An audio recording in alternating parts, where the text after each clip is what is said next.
واجب الاحترام معزز سامعین، بزرگوں، دوستوں، عزیز بھائیوں، ہماری گفتگو حضرت شعیب علیہ السلام کے حوالے سے چل رہی ہے، اور پیچھے ہمارا موضوع یہ تھا کہ کیا وہ وجوہات ہیں کہ انسان اللہ کی بھیجی ہوئی ہدایت کو قبول نہیں کرتا۔ تو ان وجوہات کو ہم دیکھ رہے ہیں کہ معلوم بھی ہوتا ہے کہ یہ ہدایت کا راستہ ہے، سچا راستہ ہے، لیکن اس کے باوجود وہ سچے اور حقیقی راستے کو تسلیم نہیں کرتا۔ تو وہ ہم وجوہات جو ہیں وہ دیکھ رہے ہیں کہ قرآن کریم کون سی باتیں ہیں جو بیان کرتا ہے کہ ان وجوہات کی وجہ سے انسان نے نبیوں کی آسمانی ہدایت کو قبول نہیں کیا۔ تو یہاں تک ہم پہنچے تھے کہ انہوں نے اپنی قوم سے کہا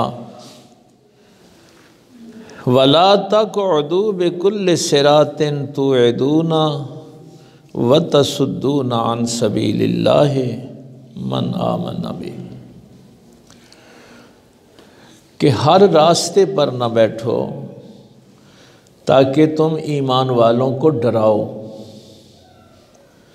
یعنی راستوں پہ اس لیے بیٹھنا کہ ایمان والوں کو خوفزدہ کرو، یا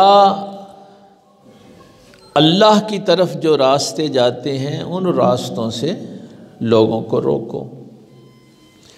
یہاں مفسرین نے تو ایک ہی جملہ لکھا ہے کہ جو راستہ حضرت شعیب علیہ السلام کے گھر کی طرف جاتا تھا اس راستے پر وہ بیٹھ جاتے تھے اور ادھر لوگوں کو نہیں جانے دیتے تھے۔ تو یعنی نبی کی طرف جو راستہ جاتا ہے اس راستے کو روکنا اصل میں اللہ کے راستے کو روکنا، چونکہ یہاں پہ بات ہوئی ہے فی سبیل اللہ جی۔ اور یہ جو جملہ ہے آخر والا کہ سیدھے راستے کو ٹیڑھا نہ کرو، تبغونہا عوجا، یعنی تمہیں پتہ بھی ہے کہ یہ بات صحیح ہے، سچ ہے، اور پھر اس میں جھوٹ شامل کر کے اور ایسی چیزیں اس کو ٹیڑھا کر کے بیان کرتے ہیں۔ تو یہ تین چیزیں انہوں نے اپنی قوم کو بتائیں کہ ان کاموں سے باز آ جاؤ۔ اور آپ کو پتہ ہے کہ عذاب کا تو میں نے ذکر پہلے کر دیا تھا کہ کیسے ایک بادل کے ٹکڑے کے نیچے لا کے پھر ان پہ آگ کا عذاب جو ہے وہ مسلط کیا گیا۔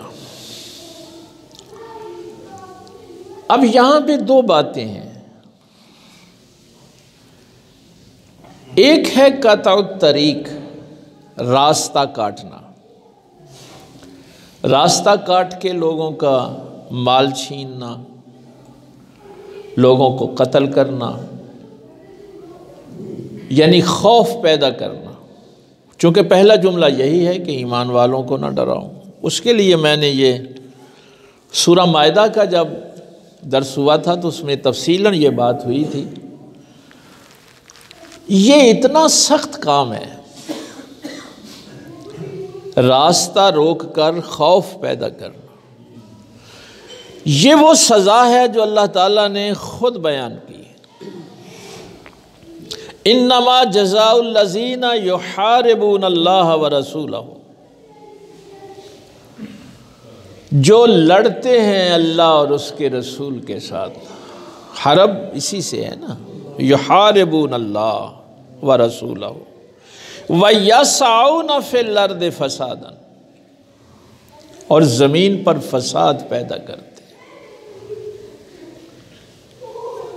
یعنی اللہ رسول کے ساتھ جنگ کون کر رہا ہے؟ جو زمین پر فساد پیدا کرتا ہے۔ تو اللہ تعالیٰ نے ان کی سزا جو خود بیان فرمائی، ان یقتلوا او یسلبوا، یا ان کو قتل کر دو یا ان کو صلیب پہ چڑھا دو، پھانسی دے دو، او تقطع ایدیہم وارجلہم من خلاف، یا مخالف سمت سے ان کے ہاتھ اور پاؤں کاٹ دو۔ اگر دائیں طرف کا ہاتھ کاٹا ہے تو بائیں طرف کا پاؤں کاٹ دو۔ ہائے ہائے ہائے، ذالک لہم خزی فی الدنیا ولہم فی الآخرۃ عذاب عظیم، یہ تو ان کی دنیا کی سزا ہے اور آخرت میں تو عذاب عظیم ہے۔ یعنی یہ وہ کام کہ جس کی اللہ تعالیٰ نے سزا خود مقرر فرمائی۔ یہ سورہ مائدہ کا جب ہم نے درس دیا تھا تو اس میں یہ بات تفصیلاً ہو گئی تھی۔ چور میں اور ڈکیٹ میں یہی فرق ہوتا ہے۔ چور کے لیے کیا ہے؟ اسی سورہ مائدہ میں ہے نا، وَالسَّارِقَةُ فَاقْطَعُوا أَيْدِيَهُمَا، چور مرد ہو یا چور عورت ہو اس کا ہاتھ کاٹ دو، اس کی سزا اتنی ہے۔ لیکن جو راستہ کاٹ کر لوگوں کو خوف زدہ کرتا ہے، زمین پہ فساد پیدا کرتا ہے، چوری انسان خفیہ طریقے سے کرتا ہے۔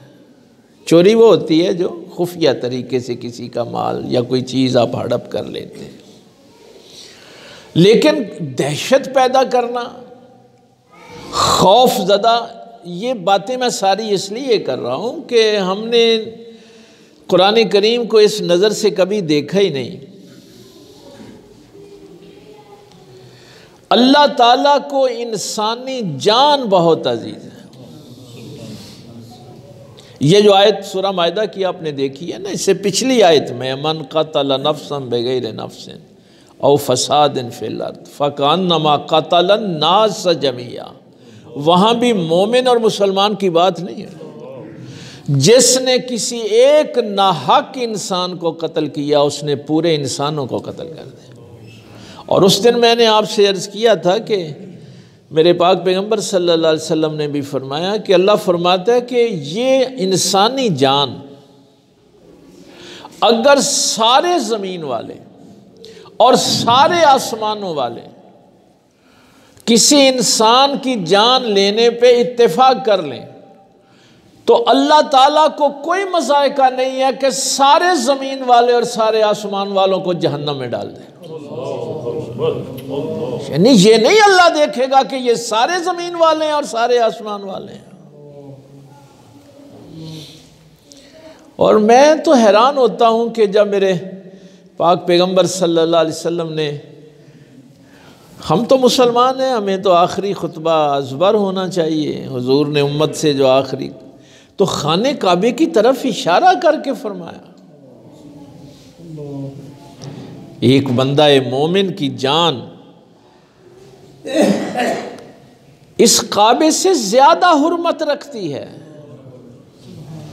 اور یہ 9 ذی الحج کا یوم عرفہ کا دن جتنا عزت والا ہے، ایک جان مومن کی جو ہے اس سے زیادہ عزت رکھتی ہے۔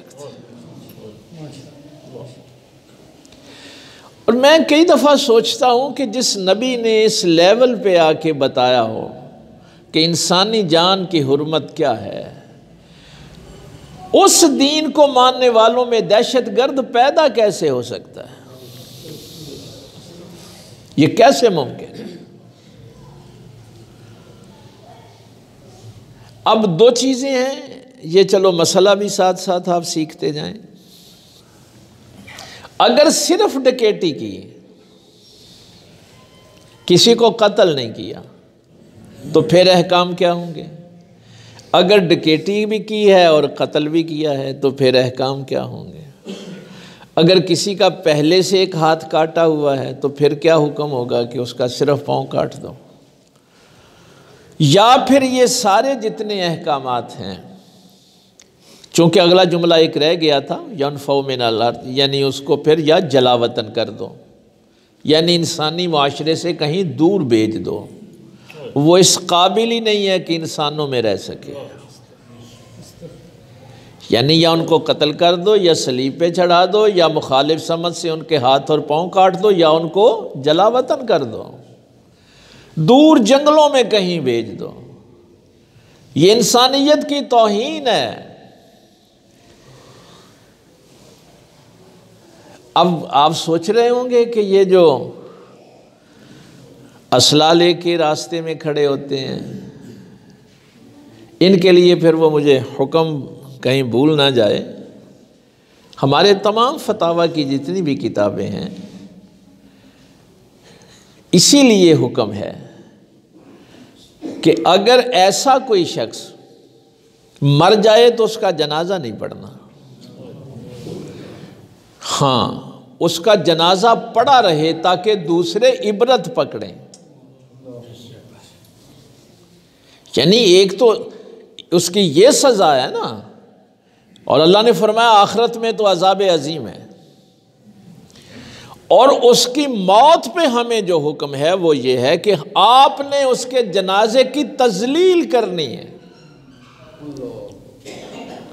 اس لیے کہ اس نے ایک انسان کو خوف زدہ کیا راستہ کاٹ کے۔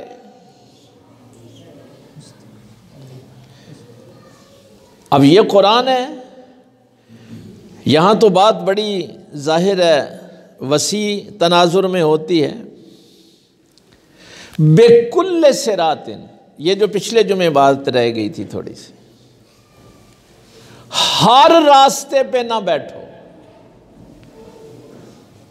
اب آپ کہیں گے کہ یہ ہر راستے کا کیا مطلب ہے؟ یعنی ہر وہ جگہ جہاں آپ کسی کو خوف میں مبتلا کر کے اس سے مال چھینتے ہیں، ہر وہ جگہ جہاں پہ آپ کسی انسان کو، یہی بات پہلا جملہ یہی ہے نا کہ راستوں میں بیٹھ کے ان کو خوف میں مبتلا نہ کرو، ان کو ڈراؤ نہ۔ اگر ایک ڈاکٹر کسی کو خوف زدہ کرتا ہے کہ فوری طور پہ یہ آپریٹ کروا ورنہ تمہارا نقصان ہو جائے گا، حالانکہ اس کی ضرورت نہیں ہوتی، بِكُلِّ صِرَاطٍ کی بات ہے۔ ایک وکیل اگر کسی کو خوف زدہ کرتا ہے کہ تیرے ساتھ تو یہ ہو جائے گا ورنہ مجھے اتنی فیس دے، ایک پولیس والا کسی کو خوف زدہ کرتا ہے اور اس سے، یعنی خوف دلا کے آپ کسی سے بھی مال چھینے تو وہ ڈکیتی کے زمرے میں آتا ہے۔ آپ کسی کے پاس دم کروانے چلے گئے ہیں، وہ کہتے ہیں مجھے کوئی 30-40 ہزار دو ورنہ ہے جنہ دا حملہ ہی بڑا سخت ہو گیا، وہ بھی ڈکیت ہے، وہ پیر بھی ڈکیت ہے۔ اگر کسی مفتی نے غلط فتویٰ پیسے اٹھانے کے لیے تو وہ بھی اسی راستے پہ بیٹھا ہے۔ تو قرآن کہتا ہے بِكُلِّ صِرَاطٍ، کوئی بھی ایسا راستہ جس راستے پہ بیٹھ کے تم اللہ کی مخلوق کو خوف زدہ کر کے ان سے مال چھینتے ہو۔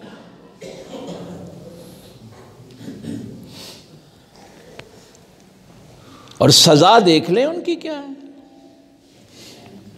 کہ اس دنیا میں یہ سزا ہے اور آخرت میں عذاب عظیم ہے۔ جو دین آپ کو یہ بتاتا ہے کہ کسی بھی انسان کی، یہ 3 باتیں ہیں، ایک تو میں نے جملہ آپ کو عرض کر دیا، ان کو ہم حدود کہتے ہیں۔ یہ کسی آپ وکیل کے پاس بھی بیٹھیں گے تو علم کی دنیا میں یہ جو سزائیں اللہ نے مقرر کر دی ہیں نا، ان کو حدود کہتے ہیں۔ باقی جو اللہ تعالیٰ نے ہمیں اختیار دیا ہے وہ ہم دیکھ کے قوانین جو ہیں وہ بنانے کی ہمیں اجازت ہے۔ یعنی حدود میں آپ قوانین نہیں بنا سکتے، حدود اللہ تعالیٰ نے مقرر کر دی۔ یعنی انسانی جان کی یہ حرمت قرآن بھی بیان کر رہا ہے اور حدیث بھی بیان کر رہا ہے، لیکن قرآن کہتا ہے کہ ایک انسان کی عزت جو ہے اس کی جان سے بھی زیادہ عزیز ہے۔ یعنی جس جان کی ایسی حرمت قرآن بیان کرتا ہے، اور حضور صلی اللہ علیہ وسلم نے آخری حج کے خطبے پہ بیان فرما دی، وہی قرآن اگر حکم دے کہ اگر کسی پاک دامن عورت پہ آپ نے تہمت لگائی ہے تو اس کو 80 کوڑے مارو، چاہے وہ ماری کیوں نہ جائے، یعنی کسی انسان کی عزت اور آبرو جو ہے اس کی جان سے بھی زیادہ عزیز ہے۔ آپ یہ نہیں کر سکتے، کسی کا مذاق نہیں اڑا سکتے۔ لا یسخر قوم من قوم عسى ان يكونوا خيرا منهم۔ یہاں تو محفلیں اسی بات پہ ہوتی ہیں نا، ہاں ہاں ہاں، بڑے بڑے تمسخر، فلاں کو جناب ٹارگٹ کر لیا، وہ چلتا ایسے ہے، اس کی شکل ایسی ہے، اس کا سر ایسا ہے۔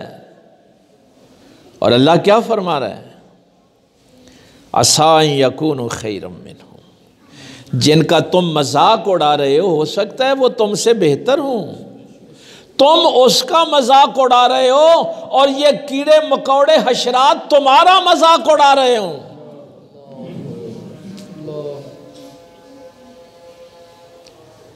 کیسی زندگی گزار رہے ہو؟ تو کسی بھی شخص کی عزت، جان اور مال، ان تین چیزوں کی اللہ کی نگاہ میں بڑی حرمت ہے۔ یعنی یہ جو راستوں پہ بیٹھتے ہیں، لوگوں کو خوفزدہ کرتے ہیں، ان کی عزتیں پامال کرتے ہیں، ان کا مال لوٹتے ہیں، خوفزدہ کرتے ہیں، تو ان کی سزا اللہ نے خود بیان فرما دی، قتل کر دو ان کو، یہ زندہ رہنے کے قابل نہیں ہیں، صلیب پہ چڑھا دو ان کو، مخالف سمجھ سے ان کے ہاتھ اور پاؤں کاٹ دو، اور یا پھر ان کو انسانی معاشرے سے باہر نکال دو، یہ مر جائیں تو ان کے جنازے نہ پڑھو۔ ہمیں پتہ ہے ایک سزا یہ بھی مل رہی ہے، ہم ڈاکوؤں کے جنازے بڑے شوق سے پڑھتے ہیں، ہمیں پتہ بھی ہوتا ہے، مثلا یہ ساری آیتیں آپ نے پہلے سنی ہوئی ہیں۔ جو سود لیتا ہے، فَأَذَنُوا بِحَرْبٍ مِّنَ اللَّهِ وَرَسُولِهِ، وہ اللہ رسول کو اعلان جنگ کرتا ہے۔ جو رشوت لیتا ہے وہ ظاہر ہے لوگوں کو خوف زدہ کر کے پیسے اینٹ رہا ہے، یہ سارے ڈکیٹ ہیں۔ جو کسی سادہ لو مسلمان کو اس لیے لوٹتا ہے، تیرے اتے کہے جادو کر چھڑے ہے، تینوں کہے تویز پا چھڑے نے، منوں کو 20-25 دے، میں تیرا علاج کرا، جھوٹ بولتے ہیں۔ یہ سب ڈکیٹ ہیں، ان کے جنازوں کی بے حرمتی کریں۔ یہ اتنی سختی کیوں ہے؟ اللہ یہ بتانا چاہتا ہے کہ ایک انسان کا احترام کیا ہوتا ہے۔ اور میں تو وہ جملہ یقین جانی، جب وہ جنازہ جا رہا تھا نا، تو پاک پیغمبر صلی اللہ علیہ وسلم نے اس کے احترام کی بات کی، تو ایک شخص نے کہا کہ یا رسول اللہ صلی اللہ علیہ وسلم، یہ تو ایک یہودی کا جنازہ ہے۔ تو آپ نے فرمایا کسی انسان کا ہی جنازہ ہے، انسان کا احترام ہے۔ اب ذرا آپ دیکھیں کہ کس جگہ پہ ہم بیٹھ گئے، کہاں ہم کھڑے ہیں۔ یہ ہمارے اوپر ایسے یہ عذاب نہیں آتے، ہم وہ شخص جس کی توہین کا ہمیں حکم دیا گیا ہم اس کی عزت کرتے ہیں، ہم رشوت خوروں کی عزت کرتے ہیں، سود خوروں کی، چوروں ڈکیٹوں کی، بدماشوں کی، قاتلوں کی۔ اور حکم کیا تھا؟ عزت کرنی ہے تقوی کی بنیاد پہ، اور جو اللہ سے ڈرتا ہے اس کی عزت کرو، جو متقی ہے، پرہیزگار ہے، اس کی عزت کرو۔ تو بِكُلِّ صِرَاطٍ ان کی سمجھ آ گئی۔ ہاں، اس کے آگے جو مفسرین نے ایک اور اس کی جہت لکھی کہ اگر کوئی گورنمنٹ ناجائز ٹیکس لگواتی ہے تو وہ بھی اسی زمرے میں آتی ہے۔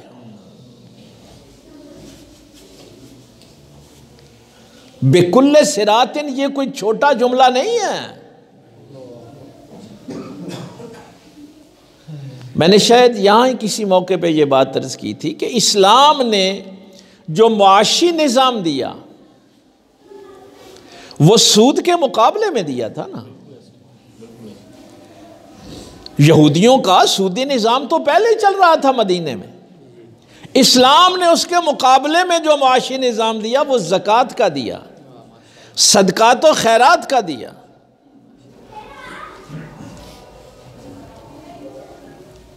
کیوں؟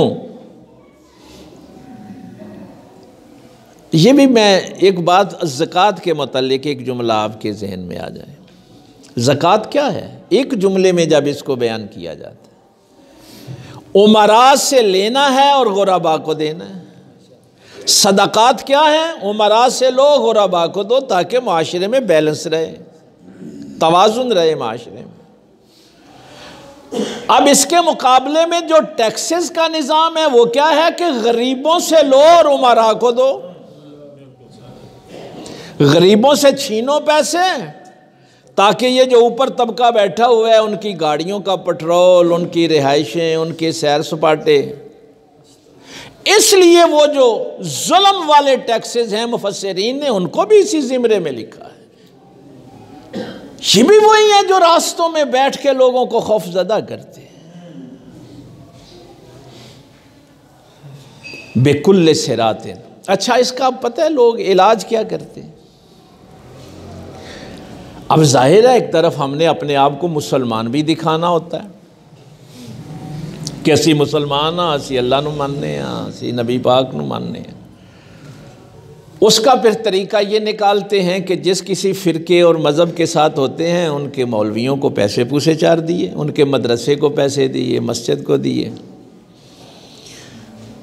کسی عرس پہ چلے گئے، کسی پیر کی خدمت کر دی، قوالوں کو پیسے دے دیے، تاکہ ان کا یہ امیج بنا رہے کہ یہ دین پر بھی عمل کرتے ہیں. ان کی دین کی شناخت جو ہے وہ بھی باقی رہے. اس لیے میں نے یہ جو سورہ ہود کا، یہ شعیب علیہ السلام کی ہی بات چل رہی ہے اور بہت خوبصورت جملہ ہے. اب انہوں نے یہ جو جملہ کہا، قالوا یا شعیب الصلاۃ کا، انہوں نے آکھیا اے شعیب تیری نماز تینوں یہی سکھاندی ان نترک ما یعبد آباؤنا، کہ اسی اپنے باپ دادا دے جڑے طریقے نے انہاں نو چھڑ دئیے، تیرا حکم من لئیے اسی اپنے باپ دادا دے جڑے طریقے نے انہاں نو چھڑ دئیے. بڑا جملہ ہے کہ او ان نفعل فی اموالنا ما نشاء، او جڑا ساڈے باپ دادا دا طریقہ ہے مال دے متعلقہ اسی او طریقے کیویں چھڑ دئیے.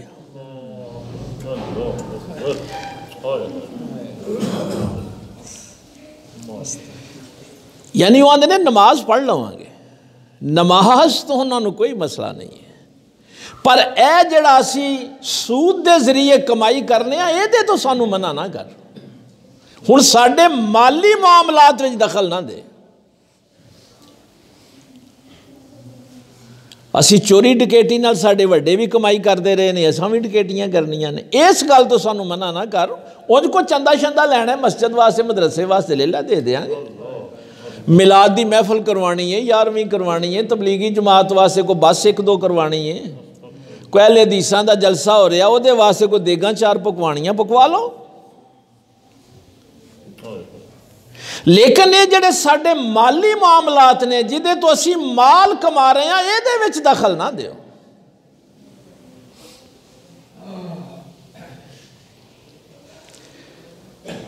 یہ نبیوں کے ساتھ ان کا معاملہ تھا. انہوں نے پیغمبروں کو، اور یہ جو 29ویں پارے کی پھر آیت ہے آج میں اصل میں وہ بیان کرنی تھی، بل یرید الانسان لیفجر امامہ، یعنی یہ انسان اللہ تعالیٰ کی ہدایت کو قبول اس لیے نہیں کرتے کہ یہ جس راستے پہ چل رہے ہیں اس راستے کو چھوڑنا نہیں چاہتے. وہ جو بے حیائی کا، ظلم کا، لوگوں کا ناحق مال کھانے کا جو طریقہ ہے اس طریقے کو یہ نہیں چھوڑنا چاہتے.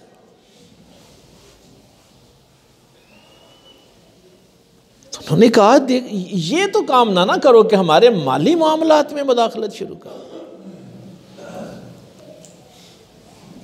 آج بھی آپ کسی سے یہ بات کریں، یہ جو ہمارے ہاں چل نکلے ہیں نا، وہ عہد ساریاں نو خوش رکھیا، او بھائی اللہ کا دشمن اور اللہ کا دوست دونوں تیرے ساتھ خوش کیسے رہ سکتے ہیں؟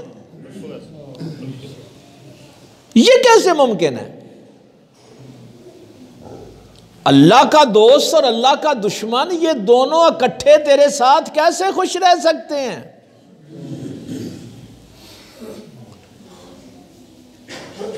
اور وہ جو آگے پھر حضرت شعیب علیہ السلام نے جو بات فرمایا یہ جو میں ہدایت حق لے کے آیا ہوں، تم میں سے کچھ لوگوں نے اس کو قبول کر لیا، کچھ نے قبول نہیں کیا۔ میں نے اپنا کام کر دیا، فَاصْبِرُوا، اب صبر کرو اور اللہ کے حکم کا انتظار کرو، وہی بہترین فیصلہ کرنے والا۔ یہ سلیقہ بھی بتایا کہ اپنا کام کرو اور اس کے بعد صبر سے اللہ کے حکم کا انتظار کرو۔ ہاں، خود فیصلے، خود فساد برپا کرنے کی کوشش نہیں کرنی، جو تمہارے ذمے ہے اتنا کام کرو۔ تو یہ جو بکل صراط نسل میں آج ہم نے یہ سمجھنا تھا، یہ جس راستے پہ بیٹھ کے لوگوں کو خوف زدہ کر کے آپ مال لوگوں کا ہینٹتے ہیں، ان کا خوف زدہ کرتے ہیں، اللہ تعالیٰ نے ان سب لوگوں کے لیے یہ سزا جو ہے یہ بیان فرمائی ہے۔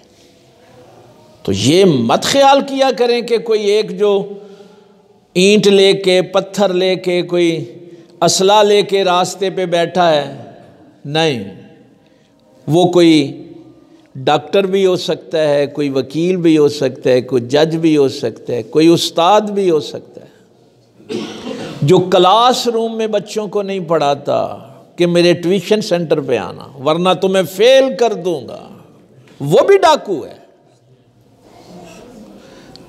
اگر کسی نے کسی کو خوف زدہ کیا اور تعویذوں کے پیسے لیے، وہ بھی ڈاکو ہے۔ کسی مفتی نے ایسا کیا، وہ بھی ڈاکو ہے۔ بکل صراط، ہر وہ جگہ جہاں پہ آپ لوگوں کو خوف زدہ کر کے ان کا مال ہینٹتے ہیں، وہ سارے ڈکیٹ ہیں۔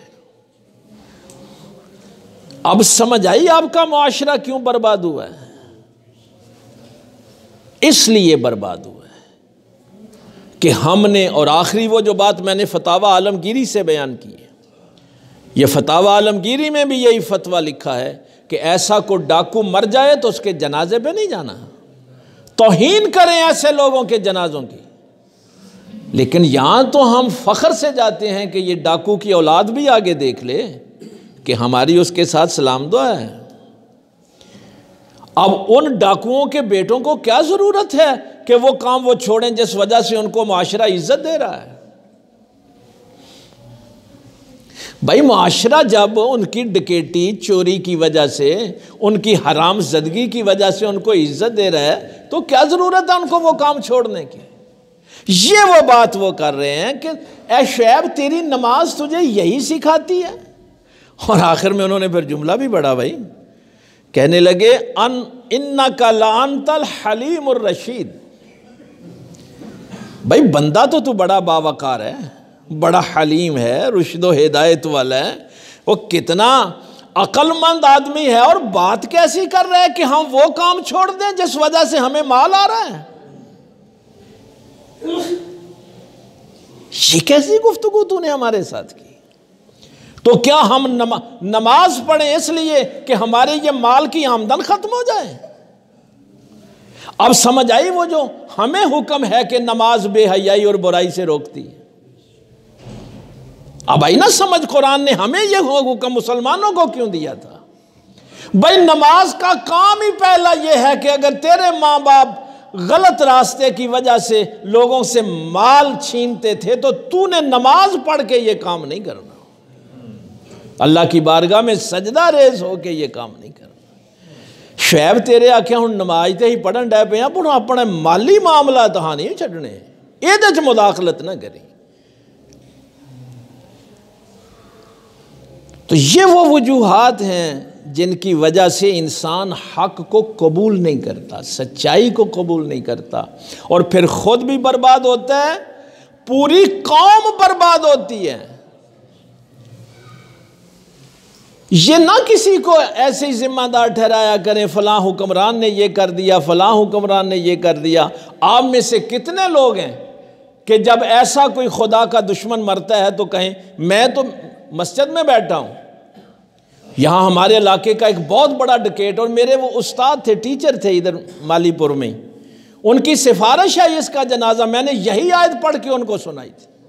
میں نے کہا میرے اللہ کا حکم ہے، میں کسی ڈکیٹ کا جنازہ نہیں پڑھا سکتا، میں کسی چور کا، ایسے بدبخت انسان کا جس نے اللہ کے ساتھ دشمنی لی ہو، میں اس کا جنازہ پڑھانے چلا جاؤں۔